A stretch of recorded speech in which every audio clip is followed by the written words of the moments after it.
Today I'm going to be taking a look at yet another nostalgia-filled classic, Foster's Home for Imaginary Friends. Now, I was never the biggest fan of this growing up. I mean, I haven't watched it in over 10 years, but if it was on, I was having a good time. I liked the premise, I liked the world, I liked the characters. It was just a good time if you were watching that show.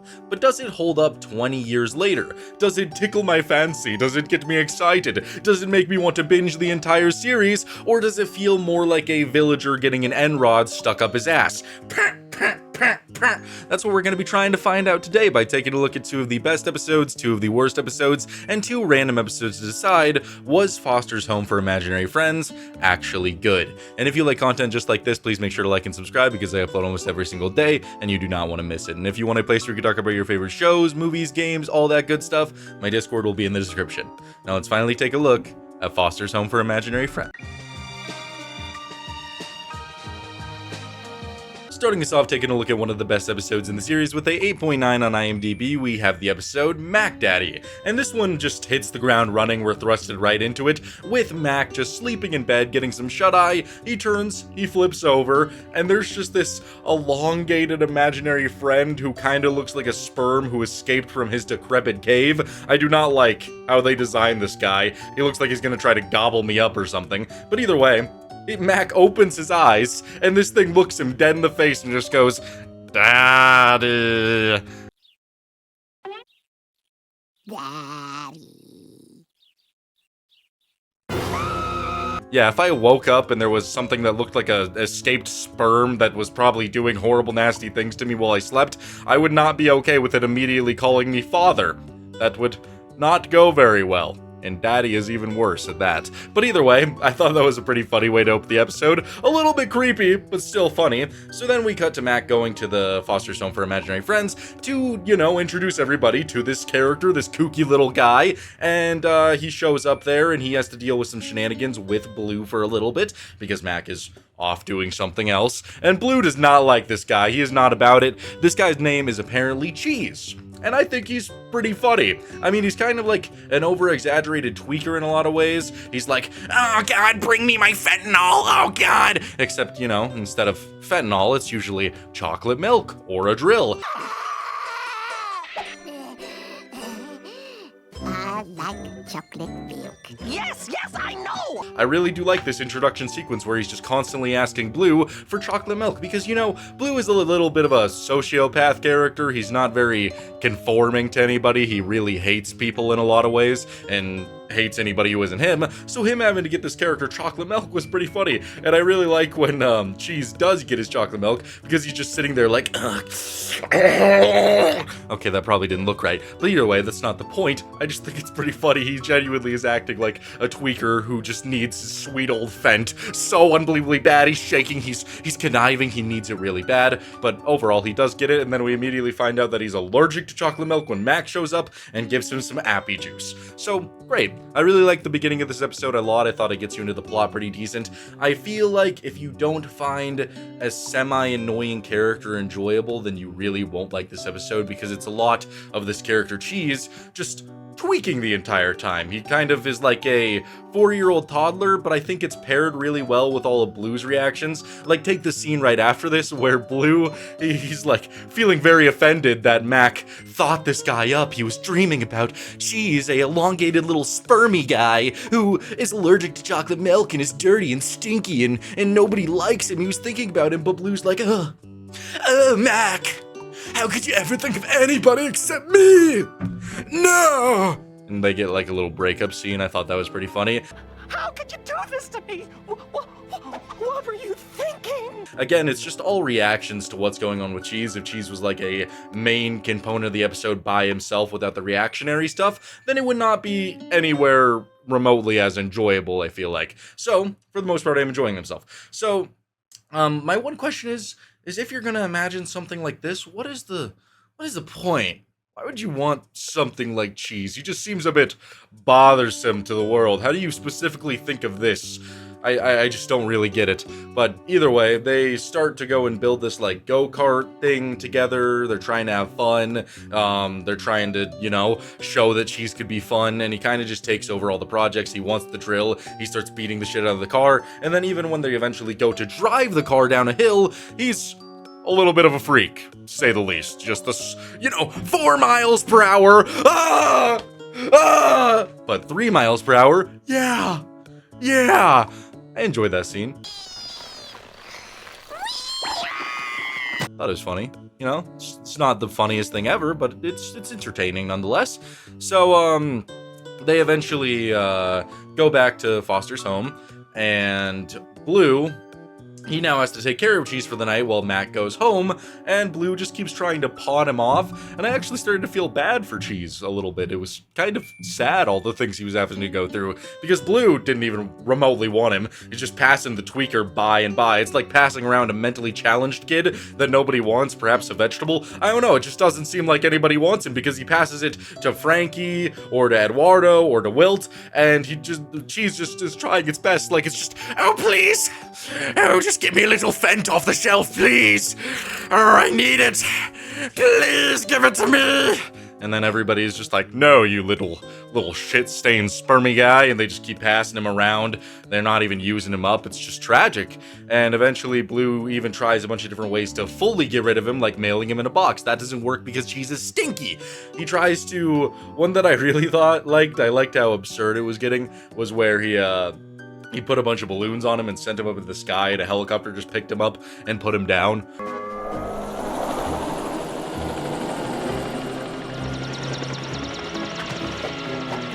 I wonder what he could have done up there. It's probably like, fapping everywhere or something. I have no idea. He just seems like the type of character that would do that. I don't know.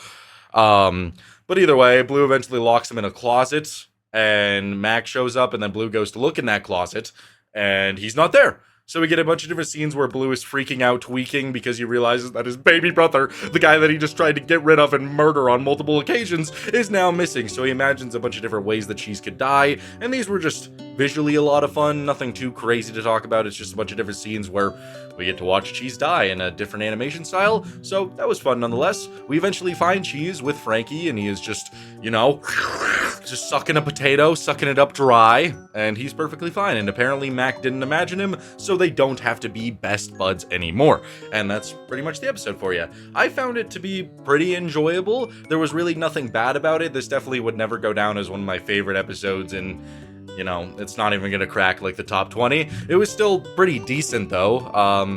I liked Cheese as a character. I thought he was fun. The main thing that was propping him up was the reactions from every other character, and the sequence, although it was, pretty fucking mean, I still did enjoy him being passed around everybody, getting to see everybody's reactions, Cheese's interactions with everybody in the home. That was pretty good. I enjoyed it. And then same with the different animation style where we got to watch Cheese die in a bunch of different ways. That was also a lot of fun, I cannot lie. That was good. It was just a overall good episode. If I was to rate it 1 to 10, I would probably give it a solid 7 out of 10. It was really good. There was nothing bad about it that would make me want to put it anything lower. There was nothing overly good that made me just get up and go, absolute cinema! Oh no, it was just so beautiful! That's not how I felt about it. I just thought it was a really good piece of television. Nothing bad, nothing good. Very good. I mean, nothing bad, a lot of good. Nothing makes it worse. It's just a good episode overall. Taking a look at one of the worst episodes in the series with a 5.1 on IMDb, we have Where There's a Wilt, There's a Way. And if you want the grandiose picture of how I feel about this episode, the only things I wrote down in my notes over here is Wilt is very excited. Oh my god, slavery, and then I wrote slavery 4 more times. Yeah. Does that paint you a picture about what this episode is going to be about? It's an abuse tale of a character who doesn't deserve it. This episode opens with Wilt just being so excited to watch a game of basketball. He's thrilled. He's been looking forward to it all day, just some time to relax. And then you have Piss Boy Blue being like, I need some more chips, implying that his fat ass already finished an entire bowl before the game started. Get up and get yourself some fucking chips, you loser. Hey, you're out of chips, Blue. But either way, Wilt being a nice guy, he's like, oh, I got you, buddy. I got you. You got nothing to worry about. So Will walks down there, gets some chips. He's just thrilled that he gets to go right back up and play the game, and then everybody starts just abusing him, not really caring about what he's doing. They're just like, oh, please, Wilt, do stuff for us, do stuff for us. And you know, if you're living with this guy, you probably know that he's a very nice man and doesn't say no to things, but you could also tell that he's trying to go somewhere, and every single time he's doing a nice thing for someone, they just eat the fucking chips. Who do you think you are? Who do you think you are? Like, I would never do that. Like, if I was passing by somebody in a hallway and and I'm carrying my chips, you know, I'm just carrying my food, and they were like, hey, can you help me? I have major testicular torsion right now. I really need some help. Can you untwist my nutsack for me? And I'm just like, sure, of course, pal. And I'm just like, here, hold my food.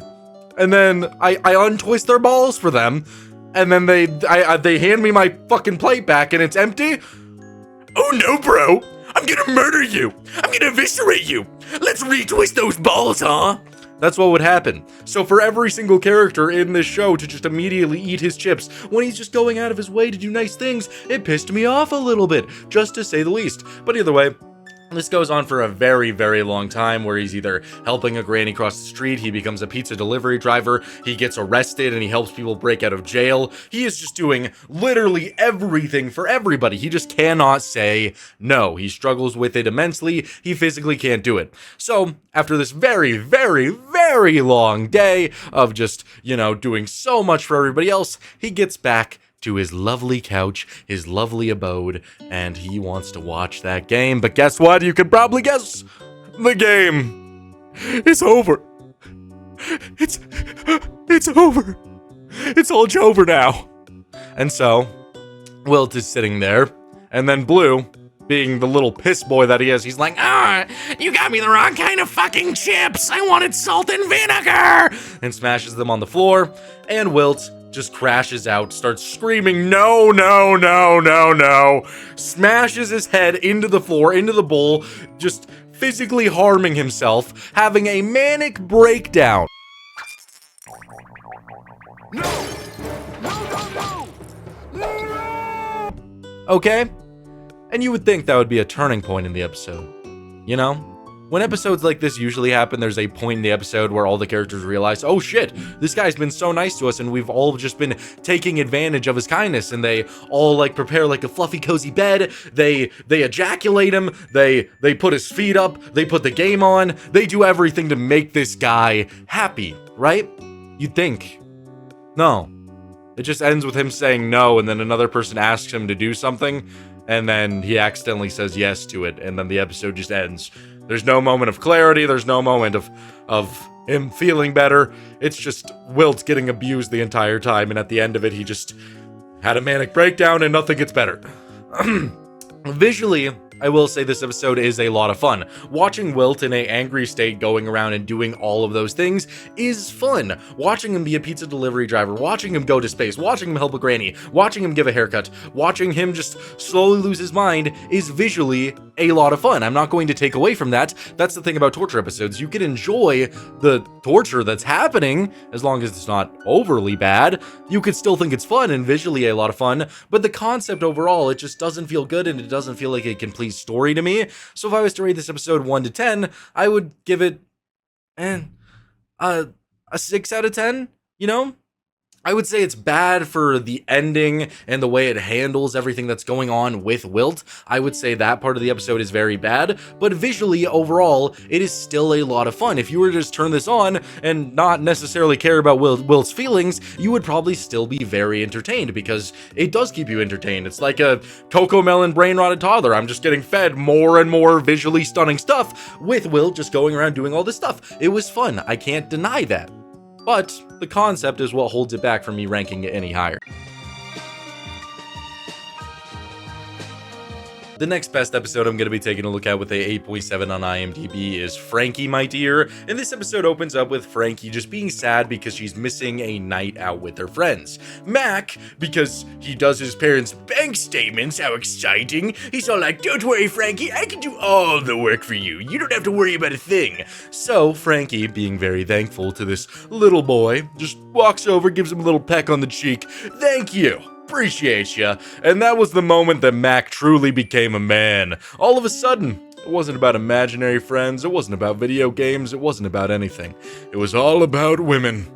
Women! He wanted one. And that one that he wanted was Frankie. All of a sudden, our little man was in love. And so, that begins the main trials and tribulations of this episode.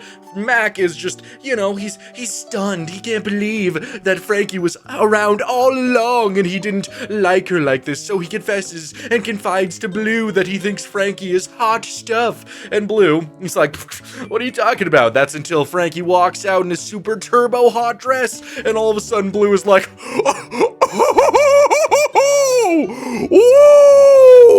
He realizes that Frankie is hot as hell, and so now Blue and Mac really want Frankie, and I love this scene so much because Mac is just sitting there like, oh, she's an amazing woman, she's impeccable, she's so beautiful, and Blue's just sitting there like, yeah, but she's hot, she's hot.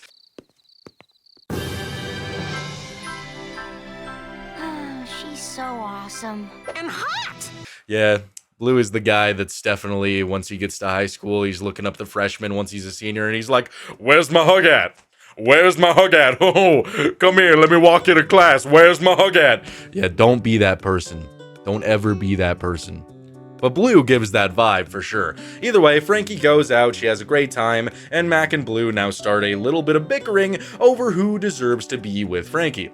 We get to the next day, and Frankie, she is just swooning over a man she apparently met last night, but Mac and Blue, they think that it might be them. Very exciting, but they walk out and they see a man knock on the door, and it's a pizza delivery guy, and he's like, hey, how you doing?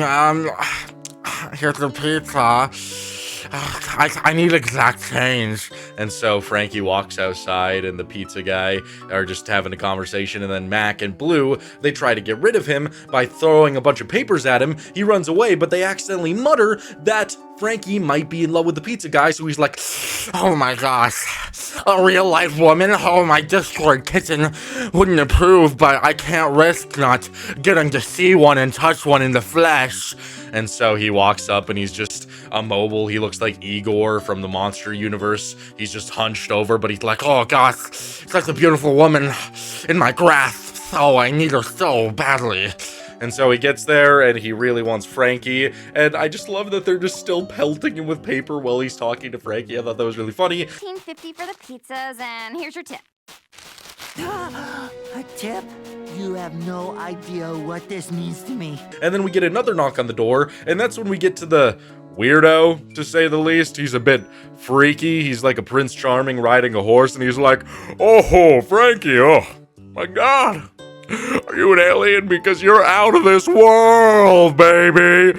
You're all I've ever wanted. Nice.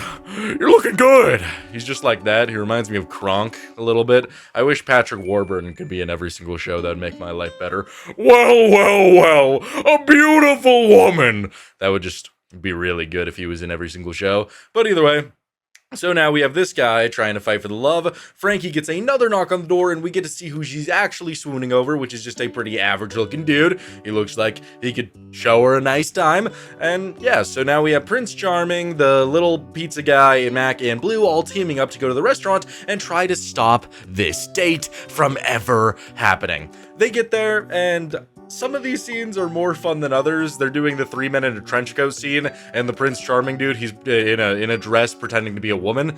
So that was all right, The main highlights from that though is where Frankie is trying to get Blue, who's at the top of the trench coat, to prove that he isn't her ex-boyfriend or whatever. That's where the conversation led to.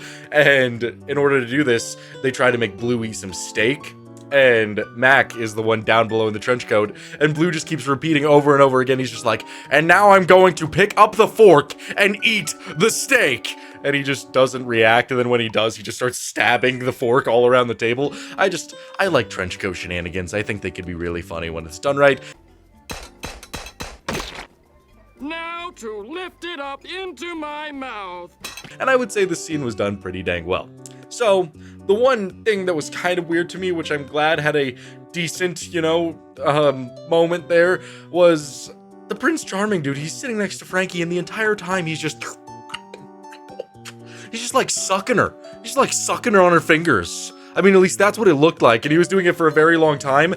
And then Blue, he's all like, well, don't you and Frankie want to go and powder your noses in the ladies' room? This guy just grabs Frankie, picks her up, and starts running to the bathroom. And I was like, guys, that's a big man. That's a big man. Don't let him take her to the bathroom. What are you doing? But luckily, Frankie is a badass, strong, independent woman, punches that guy, knocks his block off, and then we find out that the dude that Frankie did want to go on a date on, go on a date with, turns out to be a bad guy, so she punches that guy too, and that's pretty much the end of the episode. So Frankie, strong, independent woman, gonna find somebody who can treat her right, who is her actual age. So yeah, just good stuff all around. I actually really enjoyed this episode. It gave me a lot of really good laughs. I really love the trench coat scene. I didn't describe all of it because it went on for a really long time, but it gave me a couple good laughs. I loved the beginning where they first both fall in love with Frankie, and I especially adored when they were fighting with the pizza delivery guy. I thought that was really funny, with them just pelting all the papers at him. Just overall really good stuff. Lots of laughs, great plot, great usage of time, great usage of characters. Just worked really well for me. If I was to rate this episode 1 to 10, I would easily give it a 9 out of 10. Just perfect. The only thing that maybe I would change, the reason that it's not a 10, is some of it is dragged on a little bit too long, specifically the time in the restaurant. I liked a couple of the jokes with the trench coat, but some of it was just dragging and it made the end of the episode just slightly dip for me. That's the reason it's not a perfect 10, but overall still a really fantastic episode. A 9 out of 10 is nothing to be sad about. Taking a look at another one of the worst episodes in the series with a 5.1 on IMDb, we have Everyone Knows It's Bendy. In this episode, it kind of pisses me off. It's again one of those episodes where the conflict resolution just isn't good enough. It's just all hanging on the fact of a simple joke, but it's not what I wanted. I wanted a specific character to suffer for everything that he caused in this episode, because he was truly a villain. The villain gets away with it. It pisses me off. So this episode opens with a family putting their imaginary friend in the home. His name is Bendy, and Frankie and Mr. Harriman, they assume that it was just the child in the family and not the imaginary friend, because the imaginary friend's all like, I couldn't do anything wrong. They just didn't love me enough. And so They just turn a blind eye to all of his shenanigans. He walks into a room with all the other imaginary friends. Wilt is there, Coco, Eduardo, Blue. They're all chilling. They're having a good time. And Bendy is just like, sorry everybody. Knocks over a vase, and it's on the floor. Frankie and Mr. Harriman, they walk in, and they're like, who did this? And you have Blue saying it was Bendy. You have Wilt saying it was Bendy. And yet, because Bendy's all like, sorry guys, I got a hernia. I think I dropped my glasses. I couldn't have possibly done this. I couldn't have done this. Frankie and Mr. Harriman, they don't believe the residents who are living here. They believe Bendy. Why would that happen? That genuinely makes no sense, like, character-wise, for you to believe the new guy. Like, if nothing was going wrong before, like if there wasn't a lot of trouble, and then within 5 minutes of you getting a new imaginary friend who was told that he causes problems, and then he breaks a vase and you have two of your imaginary friends, one of which, Wilt, who is a very loyal fella, saying that it was Bendy, and for you to just be like, no, it couldn't have possibly been him. There's no way. It just makes no sense character-wise. I just don't understand why they would believe Bendy over the people who have been living there a lot longer. Just doesn't make sense. But either way, we now get a bunch of scenes where Bendy is just tormenting everybody.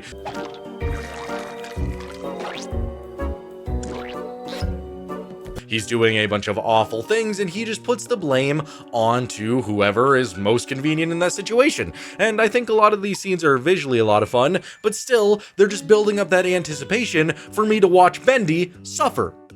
I was just really hoping for that. I was hoping that he was going to get his comeuppance, he was going to get punched, he was going to get beat, he was going to get used up, I don't know, something like that was going to happen to him, and it kind of does, but also it just doesn't feel that way, to say the least. Eventually, Blue is sick and tired of it, so we get a bunch of scenes where Blue is trying to showcase that it actually is Bendy committing all of this. Like, he tries to frame him with a baseball bat and shattering glass, but ends up, with him looking like the criminal. Bendy is just always one step ahead. So Blue sets up this beautiful, wonderful plan where he gets Bendy to go into a cookie jar and eat the cookie, and it takes a picture of him, and then a bunch of chaos starts happening where it ends up flooding the entire house. And Blue, he just starts confessing that he was the one who set all of this up so that he could take a picture of Bendy eating the cookie. So Blue ends up getting in trouble, and that's the end of the episode, which sucks. Because, like, yes, I got to watch Bendy suffer for, like, maybe 20 seconds where he had the picture stuck to his hand, he had ink sprayed to his face, he, was drowning because of the house being flooded, but I wanted to see him get in trouble. I wanted to see him get kicked out. I wanted to see him get ostracized because he was a villain the entire episode, and for him to just get off scot-free, it felt like you really blue-balled me there. It really did. I felt like I was missing something truly important to make this episode feel well-rounded. But either way, if I was to rate this episode 1 to 10, I would probably give it, I don't know, a 5 out of 10. A 5 out of 10 isn't bad, but it's not great. It's good, you know, it's fine. I don't think it deserves to be one of the most hated episodes in the series. I mean, I guess, I don't know, I feel like the series is just good as a whole, so it's kind of hard to find a bad episode. But this one, yeah, it isn't great. It has a lot of things lacking, especially in the conflict resolution. A lot of the stuff is just so much anticipation to watch Bendy suffer, and it never really feels like they fully went with it. It never felt like a home run for his suffrage, I guess. So yeah, that's what's holding it back from getting a better rating. Heading over to the random category with a 7.2 on IMDb, we have the episode Mondo Coco, and I feel like a testament to how good the writing is for a show is whether or not you could tell a good story when the main primary comedy comes from reactionary characters, everybody else reacting to a character who cannot speak. This episode focuses on Coco, and if you don't know, Coco is a character who just goes, Coco, Coco, Coco, Coco, Coco, Coco, Coco, Coco. It just focuses on her pretty much the entire time. Because Mac and Blue, they're messing around, Frankie is being abusive and chases them with a mop, and Coco gets out. So now the entire episode is just focused on that character. Can they tell a good story? Yeah, I feel like they knocked it out of the park. I had a lot of fun with this one.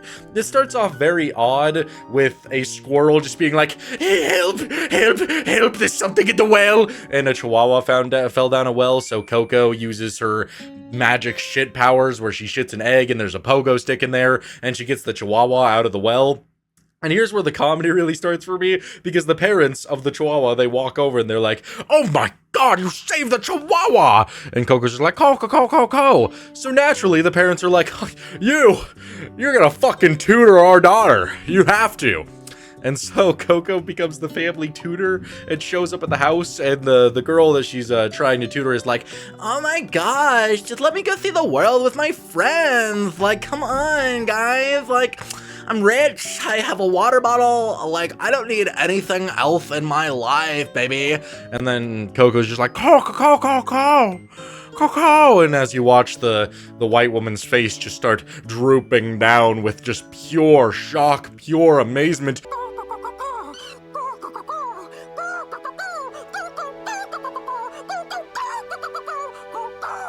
She no longer wants to be a classic white girl, a white basic bitch. She wants a degree. She doesn't want the rich life. She wants to better herself. She wants to become an amazing person. She takes Coco on Oprah, and they go, Coco, Coco, Coco. And they just, you know, become world famous. Coco becomes world famous. She has to run away from the paparazzi. A lot of fun scenes come from that. I just love watching Coco just sprint away from everything. Visually a lot of fun. And she ends up on this boat, where she joins a reggae band and just, you know, sings those sweet succulent jams, just caw-caw-caw, caw-caw-caw.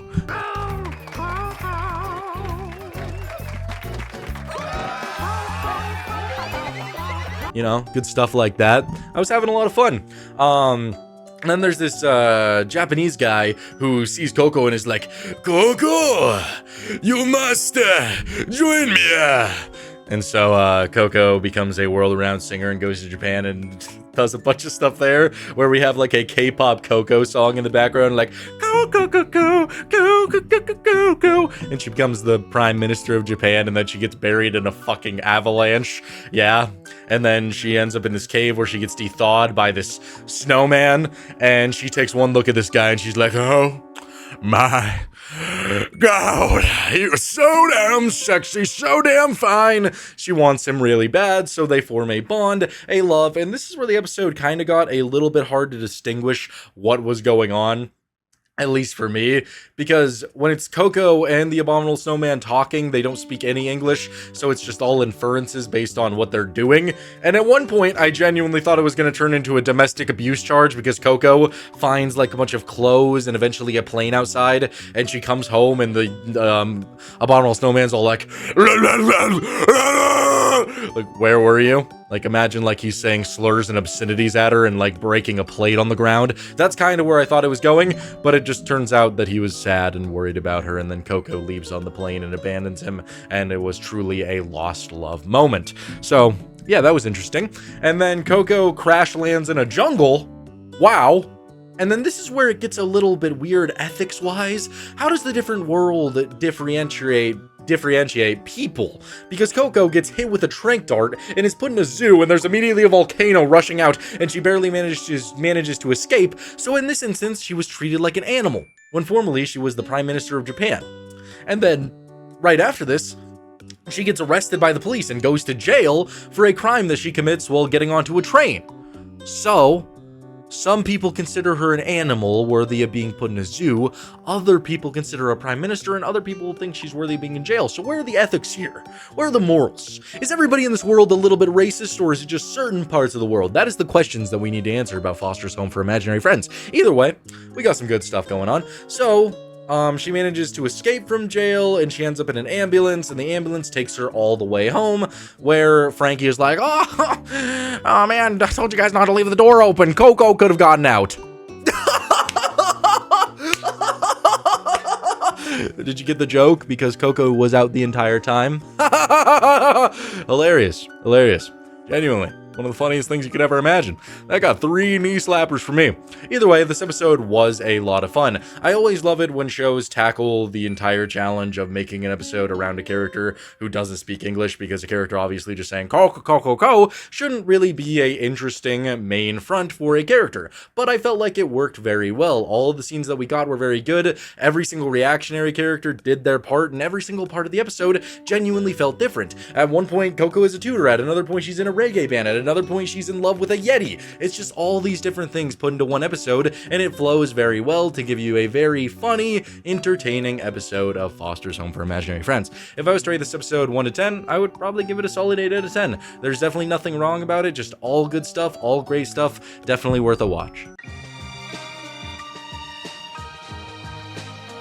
Foster's Home for Imaginary Friends is clearly a show that has withstood the tests of time. I think all of the characters blend together really well. I really like Frankie, I like Mac a lot. Blue can be annoying at times, but I feel like that's just a core trait of his character, and everybody else is supposed to react to that and treat him like he's a little fucking menace, and I think it works well. Even the episodes that I didn't really like as much, like the Bendy episode, it still got a 5 out of 10. A lot of people, when they're ranking episodes, they'll be like, oh my god, I hated it so much, 7 out of 10. Which never makes sense to me, because a 7 out of 10 is a phenomenal rating, at least in my book. When you're a 5 out of 10, you're just average, just middle of the road. And if that's what I could say about the worst episode in the series, then it's all up from there. If the worst episode in the series, if that is the worst, is a 5 out of 10, then everything after that is bound to be pretty good, pretty decent, and overall very worth watching. I loved revisiting the show, and I hope to eventually get to more of it. So yeah, if you like content just like this, please make sure to like and subscribe. I'll see you guys in the next one. Bye.